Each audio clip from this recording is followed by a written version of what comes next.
مجھے آپ کے ساتھ شکار پر چلنا ہے۔ شفا روم میں داخل ہوئی تھی جہاں شماس کو اپنی بندوقیں چیک کرتے دیکھ شفا نے اسے مخاطب کیا تھا۔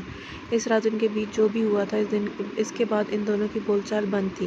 دونوں ہی ایک دوسرے کو مخاطب نہیں کیا تھا، مگر آج شفا نے جس طرح نہایت ہی خوشگوار موڈ میں اسے مخاطب کیا تھا، شماس حیران ہوئے بغیر نہیں رہ سکا تھا۔ کیوں مجھے مارنا چاہتی ہو؟ شماس نے گن اٹھاتے اس کی جانب رخ کیا تھا۔ نہیں، اپنی یہ خواہش تو میں یہاں رہ کر بھی پوری کر سکتی ہوں، اس کے لیے مجھے باہر جانے کی ضرورت نہیں ہے۔ شفا نے اسی کے انداز میں اس کی جانب دیکھا تھا۔ مگر شکار پر میں ہمیشہ اکیلا ہی جاتا ہوں۔ شماس اس کو اپنے ساتھ نہیں لے جانا چاہتا تھا، لیکن مجھے ساتھ چلنا ہے۔ شفا اس کے مقابل آن کھڑی ہوئی تھی۔ وہ شماس کو خوشگوار موڈ دیکھ کر اس سے بات کرنا چاہتی تھی۔ سب کے مطابق وہ شکار پر ہی سب سے زیادہ خوش رہتا تھا، اس لیے شفا نے بنا سوچے سمجھے اس کے ساتھ شکار پر جانے کی ضد باندھ لی تھی۔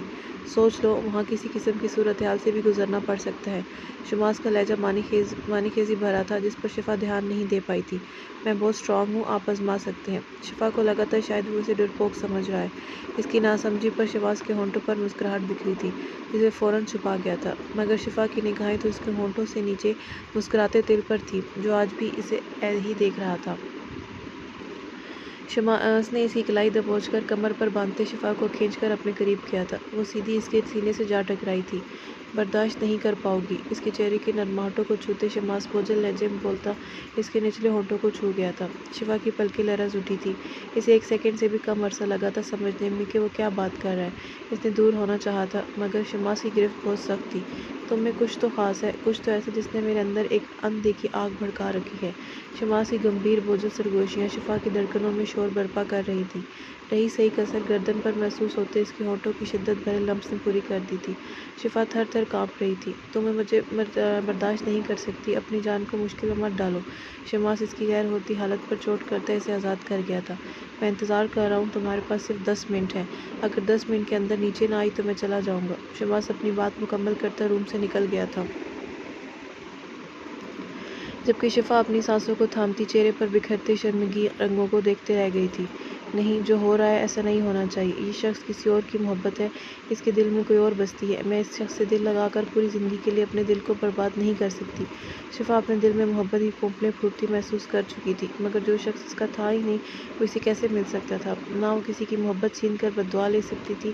وہ جانتی تھی شماس صرف امامہ سے بدلہ لینے کے لیے اسے اپنے قریب کر رہا تھا۔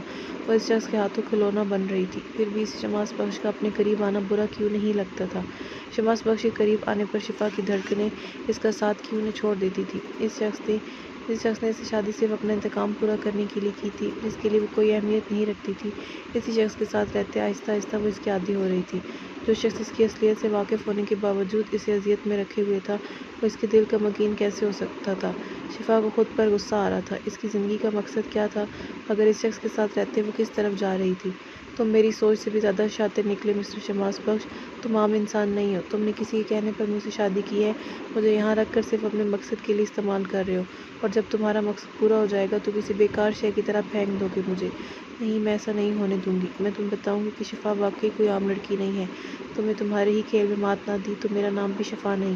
شفا کے دل کو ایک بار پھر سے بری طرح ٹھیس پہنچی تھی۔ وہ سادہ سی لڑکی اس شخص کے فریب میں اپنے دل کا نقصان کروا بیٹھی تھی، مگر اب وہ مزید اپنا استعمال نہیں ہونے دے سکتی تھی۔ شفا اپنے آنسو صاف کرتے جس حلیے میں تھی اسی میں باہر آ گئی تھی۔ اسے ہر حال میں شماس کے ساتھ اس شکار پر جانا تھا۔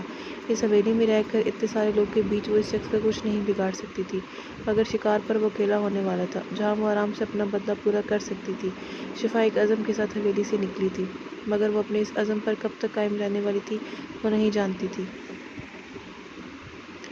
شماس بخش اپنی بیوی کو ساتھ لے کر شکار پر گیا تھا۔ جیسے ہی یہ خبر امامہ تک پہنچی تھی، اس کے سینے پر سانپ لوٹ گئے تھے۔ اس کا بس نہیں چل رہا تھا کہ جا کر اس لڑکی کا اپنے ہاتھوں سے گلا دبا دے جس نے بیچ میں آ کر سب کچھ ستیہ ناش کر دیا تھا۔ پہلے اس کی ماں نے ہم سے سب کچھ چھین لیا، تمہیں حویلی سے دربدر کروا دیا، اب اس طوائف کی بیٹی تم سے تمہاری محبت چھین رہی ہے۔ صبی بیگم کے لہجے میں بھی شفا کے لیے نفرت ہی نفرت تھی۔ مجھے یہ سمجھ نہیں آ رہی کہ شماس کو آخر اس طوائف زادی میں نظر کیا ہے، وہ اسے اتنی اہمیت کیوں دے رہا ہے؟ وہ اسے اب تک حقیقت سے بھی بے خبر رکھے ہوئے ہے۔ اس نے اپنی حویلی میں ہر چھوٹے بڑوں کو سختی سے منع کر رکھا ہے، کوئی بھی اس لڑکی کو اس کی سچائی نہ بتائے۔ کیا وجہ ہو سکتی ہے اس کی؟ جب تم نے اس کے سامنے گدی چھوڑنے کی شرط رکھی تھی تب اس نے صاف انکار کر دیا تھا، اور اب جب اس کے اس فیصلے سے جرگے کے تمام لوگ اس کے مخالف ہوئے پڑے ہیں تو اس سے اس سب سے کوئی فرق ہی نہیں پڑ رہا۔ جو حالات چل رہے ہیں عنقریب وہ اپنی گدی بھی چھوڑ دے گا، مگر اس لڑکی کو خود سے دور نہیں کر رہا ہے۔ اس کے سب حویلی والے بھی اس لڑکی کے خلاف ہیں۔ شماس ان سب کی مخالفت بھی برداشت کر رہا ہے۔ تم سے محبت کا دعوے دار ہونے کے باوجود اس نے تمہاری خاطر تو ایسا کچھ نہیں کیا، مگر اس لڑکی پر کسی کو بھی انگلی نہیں اٹھانے دے رہا۔ آخر اس لڑکی میں ایسے کون سے سرخاب کے پر لگے ہیں؟ مجھے تو لگتا ہے وہ کوئی جادوگرنی ہے۔ سبی بیگم کی بات پر سب لوگ ہی ایک دم خاموش ہوئے تھے۔ کہہ تو تم ٹھیک رہی ہو بہو، جو ہو رہا ہے وہ غلط ہے۔ ہم اپنی امامہ کی جگہ اس طوائف زادی کو لیتے نہیں دیکھ سکتے، شہناز بیگم پرسوچ انداز میں بولی تھی۔ میرے خیال میں آپ سب کو سمجھ جانا چاہیے کہ شماس کو امامہ سے کبھی محبت تھی ہی نہیں، بچپن کی منگنی کی وجہ سے ایک انسیت سی تھی، جنہیں اس عمر میں محبت کا نام دے دیا گیا۔ محبت تو اس کا نام ہے جو اس وقت شماس شفا کے لیے کر رہا ہے۔ آپ لوگ جو بھی کریں گے وہ سب بے سود ہے۔ ہم اس لیے میری مانے تو کچھ الٹا سیدھا مت کریں جس سے ان دونوں کے خاندانوں کے بیچ تعلقات مزید خراب ہوں۔ فخر ان تینوں خواتین کی باتیں سن چکا تھا، اس لیے انہیں تنبیہی نگاہوں سے گھورتا وہاں سے نکل گیا تھا۔ فخر ٹھیک کہہ رہے ہیں، ہم دونوں خاندانوں کے بیچ تعلقات کو اب مزید خراب نہیں کرنا، بلکہ ہمیں ان تعلقات کو سدھارنا ہوگا۔ شہناز بیگم کی آنکھوں میں چمک ابھری تھی۔ کیسے؟ امامہ نے ناسمجھی سے ان کی جانب دیکھا تھا۔ شماس اور دنیا والوں کے سامنے اس طوائف زادی کی بیٹی کو قبول کر کے شماس نے ہم سے انتقام لینے کے لیے اس لڑکی کو ہمارے سروں پر بٹھانا چاہے۔ اب ہم اس لڑکی کو شماس سے چھین کر اس شماس کے خلاف استعمال کریں گے۔ اگر ان دونوں کے بیچ کچھ ہے بھی تو اتنی بدگمانیاں پیدا کر دیں گے کہ شماس خود اس لڑکی کو اپنی زندگی سے نکال کر ہماری امامہ کو اپنا لے گا، اور پھر میں اس غلاظت کی پوٹلی کو ایسی جگہ غائب کر دوں گی کہ واپس کبھی پلٹ کر شماس کے سامنے آنے کے قابل نہیں رہے گی۔ شہناز بیگم کے پہلے جملے پر جہاں ان دونوں ماں بیٹی کو اعتراض ہوا تھا، ان کی اگلی پلاننگ سن کر وہ دونوں خوش ہوتی مسکرا دی تھی۔ امامہ شماس کو جتنے اچھے سے جانتی تھی، اتنے اچھے سے شاید اسے کوئی نہیں جانتا تھا۔ وہ شخص بہت زیادہ انا پرست تھا، شفا کو استعمال کرتے بس انہیں اب اس شخص کی اسی انا کو ٹھیس پہنچانی تھی۔ تم میری بچپن کی محبت ہو شماس بخش، تم اس لڑکی کے کبھی نہیں ہو سکتے۔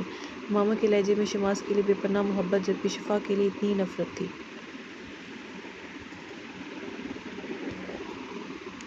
وہ دونوں شکار کے لیے نکل آئے تھے۔ شفا بالکل گاڑی کے دروازے کے ساتھ چپک کر بیٹھی تھی۔ وہ اس شخص سے دوری بنانا چاہتی تھی، جبکہ گود میں موجود پرس پر اس کی گرفت مضبوط تھی۔ پہلے تو اسے خاموشی سے کٹتا یہ سفر بہت اچھا لگا تھا، مگر گاڑی جیسے ہی مین روڈ سے اتر کر کچے راستے پر آئی، باہر ایک دم سے گرد اڑنے لگی تھی۔ ونڈو بند کرو۔